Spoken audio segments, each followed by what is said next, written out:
കൊല്ലത്ത് പ്ലാസ്റ്റിക് ഉരുക്കിച്ചേർത്ത എണ്ണയിൽ പലഹാര നിർമ്മാണം.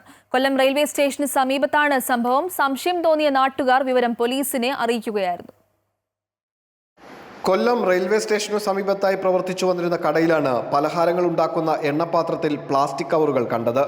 2 അന്യസംസ്ഥാന തൊഴിലാളികളായിരുന്നു കടയിലുണ്ടായിരുന്നത്. ഇത് ശ്രദ്ധയിൽപ്പെട്ടതോടെ നാട്ടുകാർ ഇവരെ ചോദ്യം ചെയ്തു.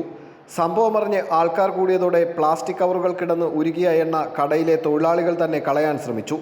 വിവരമറിഞ്ഞ് തൊട്ടടുത്ത് തന്നെയുള്ള കൊല്ലം ഈസ്റ്റ് പോലീസ് സ്റ്റേഷനിൽ നിന്നും പോലീസും സ്ഥലത്തെത്തി. കൊല്ലം കോർപ്പറേഷൻ ആരോഗ്യ വിഭാഗം സ്ഥലത്തെത്തി കൂടുതൽ പരിശോധനകൾ നടത്തി.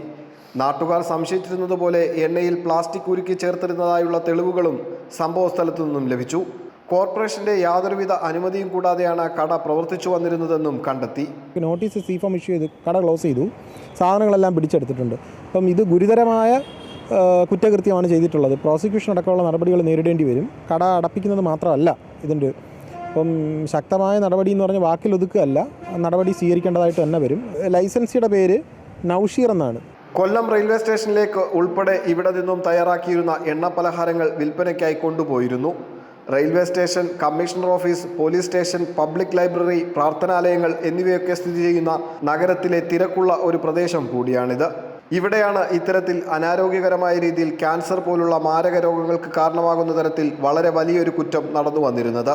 കൊല്ലം കോർപ്പറേഷന് തൊട്ടടുത്തായി തന്നെ കോർപ്പറേഷന്റെ അനുമതിയില്ലാതെ ഇത്തരത്തിലൊരു സ്ഥാപനം എങ്ങനെ പ്രവർത്തിച്ചു വന്നിരുന്നു എന്നാണ് നാട്ടുകാർ ചോദിക്കുന്നത്.